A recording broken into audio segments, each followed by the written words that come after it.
Start. सध्याची शासनाची अशी अवस्था आहे की आंधळ गळते आणि कुत्रं पीठ खातं. साताऱ्यामध्ये अधिकाऱ्यांना हाताशी धरून नियमबाह्य निविदा मंजूर करण्याचा घाट या ठिकाणी काही ठेकेदारांनी घातला. खरं तर नव्यानं होत असलेल्या मेडिकल कॉलेजच्या शेजारचा जो कॅनल आहे, कॅनलला बॉक्स कॉन्क्रीटचा बॉक्स तयार करण्याचं काम 16 कोटीचं काम मंजूर होतं. आणि ते काम मंजूर होण्यासाठी निविदा प्रसिद्ध करण्यात आली आणि ती निविदा प्रसिद्ध झाल्यानंतर त्या संबंधित अधिकाऱ्यांना त्यांना पाहिजे असलेल्या ठेकेदाराची निविदा न आल्यामुळं या ठिकाणी ही प्रक्रिया पुन्हा एकदा 4 दिवसाचं त्याला मुदत वाढ देऊन त्या ठिकाणी ही प्रक्रिया पुन्हा प्रसिद्ध आहे. 4 दिवसाची मुदत वाढ दिल्यानंतर त्याला अपेक्षित असलेले ठेकेदाराची निविदा आल्यानंतर ही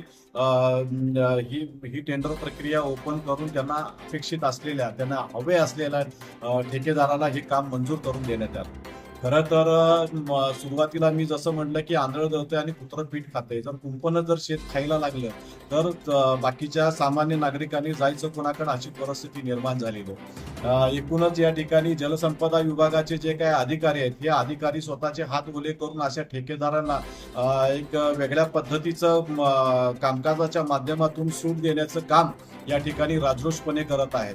आणि हे करत असताना ह्या ठेकेदारांनी या आधीच्या कामांमध्ये सुद्धा मोठ्या प्रमाणात भ्रष्टाचार केल्यामुळं एकूणच शासन देत असलेल्या पगारावर ह्यांचा घर खर्च भागत नाही असं म्हणायला काय हरकत नाही. म्हणूनच या ठिकाणी वेगवेगळ्या माध्यमातून हे अधिकारी भ्रष्टाचार करत आहेत आणि मोठ्या प्रमाणात पैशाची लूट करत आहेत.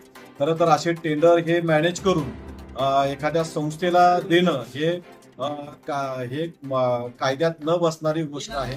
ह्या अशा अधिकाऱ्यांनी ज्या पद्धतीनं ही टेंडर मॅनेज करून जे 16 कोटीचे टेंडर त्या एका संस्थेला दिलेलं आहे त्या संस्थेची परिपूर्णपणे चौकशी व्हावी. तसंच त्याबरोबर ह्या अधिकाऱ्यांची चौकशी व्हावी. आजपर्यंत ह्या टेंडरच्या माध्यमातून कमवलेल्या मालमत्तेची या ठिकाणी उच्च विभागीय स्तरीय अधिकाऱ्यांकडून याची तपासणी व्हावी.